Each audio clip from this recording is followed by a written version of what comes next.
Welcome back to NEMT Van Talks. I'm Jasmine. And I'm Monica. And today we are talking about, is it wise to build a business from the ground up or purchase an existing business that has already been established? Yeah, that's a good question. It is. That's a really good question. We get this question often, though.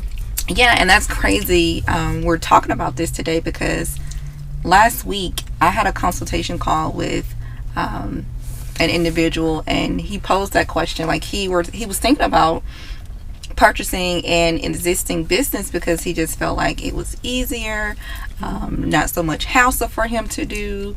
And so I was just like, I don't know about that. I think you can do this, and then especially with the cost of everything, I feel like you could do it on your own. So let's talk about the disadvantages. Yes, let's just talk about all of it. Because first of all, how much is it going to cost you to buy?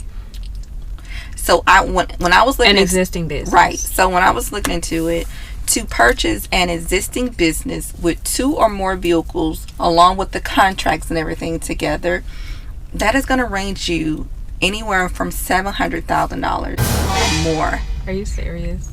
No lie. I'm wondering, 2 or how more many vehicles. contracts does that come with?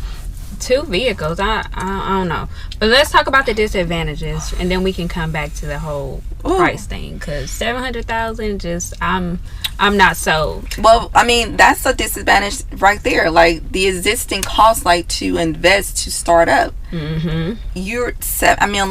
Unless you got it like that. I mean, even then, I still don't think I would do an investment of $700,000. But you think about the business reputation too, though. Yeah. Like, what are their? What is their reputation on the streets? Of course, if they're selling their business to you, they're gonna make it seem like, oh, they're doing so great, everything's peaches and cream. Yes. But what does the community have to say about that company?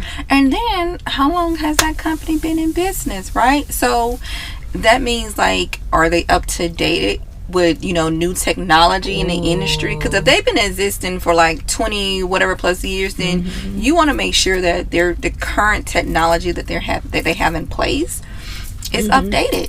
Yeah, like their scheduling softwares, their procedures, and policies. Like, so much has changed. Things are constantly changing. So if they started in the industry 20, 30 years ago, like, they definitely may have outdated systems. So you want to think about that.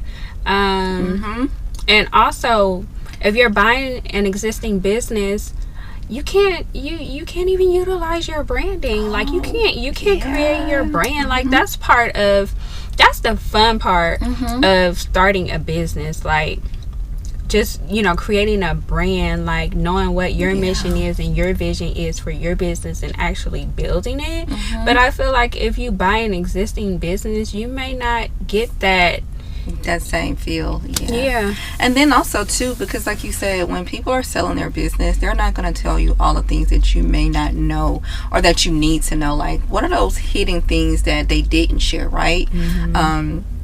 Whether they have like some hidden debt, or like, we don't know how that service is, like, so you want to make sure too, like, that's like, you just don't know what you're getting. And once you sign that dotted line and invested that type of money, like, all of those troubles are now your troubles. So yeah.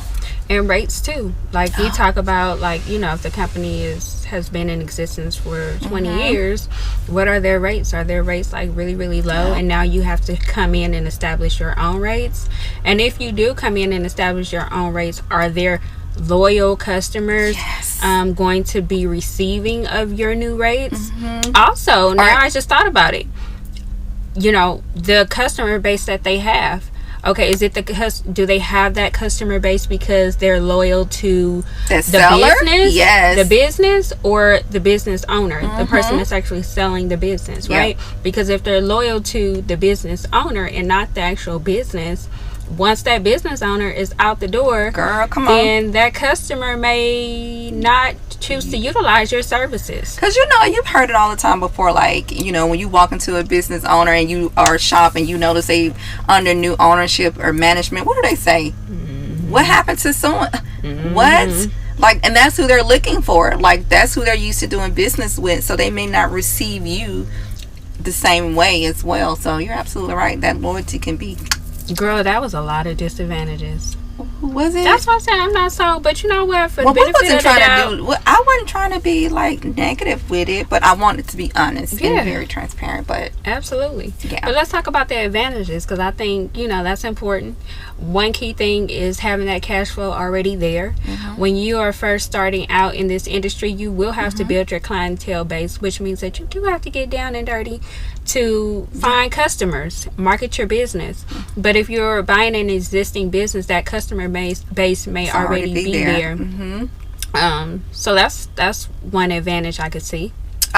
Your staff may be already trained as well. Mm-hmm. You probably want to go in and implement some more training, but you'll have staff and trained staff, so that could be an advantage as well. And the customer base. And the customer base, the contracts, like we said. Mm-hmm. And then, but it's like, what kind of contracts are they? Are they facility contracts, or are they broker contracts? And even with that, just like you mentioned about, I'm going back to disadvantage a little bit, but just like you mentioned, the if the customer is loyal to the business or the seller, the same thing can be with the facilities. Hey, so the facility, they maybe have been loyal to the seller and not the business itself. So you still have to build that rapport and probably in order to keep that contract. So that's definitely something you want to consider. But then you may, since the business has been established for so long, the business have business credit, so then you probably have access to capital. You can get business loans. They have a history. Yeah. So there's some advantages to it as well, but I think the disadvantages. Yeah, and pretty much outweigh. I think too, and I'm just using 20 years in operations as an example. But if a business has been operating for that long of a time, I'm probably sure they have like their business structure like in place, so their employees know what to do. Everyone within the organization pretty much knows what to do. But you know what else I just thought about too? What if the employees have more of a dedication to the business owner and not the actual company? So when he leaves, they're like, okay, peace, I'm out too. It's just so much to think about. So in reality, it's a possibility that you may be getting a business, but you still have to build it from the ground up. Meaning you may have to go in and still build your clientele base all over again. You still may have to train and hire new employees, and you still may have to go out there and get a new contract with different facilities. If you lose that revenue that was once there when you took on when you purchase that business, that revenue was once there, but however it's no longer there, so you still have to figure out a way to replace that. So and I just want to, like, who do you think are some people that would want to skip building organically and like just go and buy like an existing business? I'm thinking maybe someone that doesn't have the time to invest in starting the business. And just investors in period. I mean, there are investors that know that this is a lucrative business and that it is booming right now, and so they don't have the time, but they have the capital, they have the funding to do it. I'm sorry, but for $700,000 a company with 2 vehicles, I'm going to invest that time to get started. And I say that because we can teach you how to start this non-emergency medical transportation business. We can save you a whole lot of money. for a small investment. A very small fee. Yes. So you guys, if you are serious about getting into this industry, click on the link below and get registered for our class. Second class starts May the 12th, which is on a Friday at 5 o'clock. That's Pacific Standard Time as well. Yeah, definitely go ahead and get registered for the class.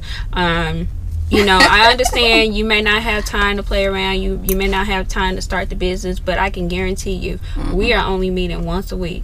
So you can carve out an hour and a half out of your schedule once a week for the next 10 weeks so that we can show you the steps that you need to take to start this business. Go ahead and put that extra $600 and something $1,000 back in your pocket.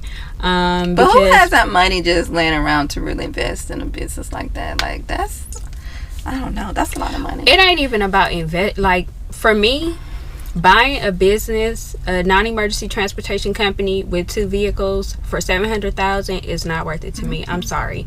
Like, I'm thinking about what type of vehicles do you have, right? How old are those vehicles? Like I said, what type of contracts do you have? Yeah, you can give me that money and I can start you up a business right now for right. I $700,000. I'll do all the work for you, okay?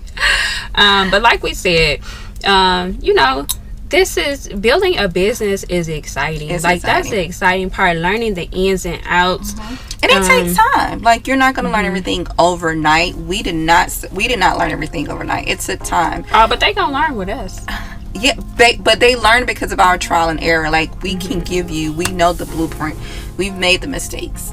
We can tell you all the mistakes that we made, and I'm grateful that we did, because we're now able to teach others how to get into this industry without making the same mistakes. In 10 weeks.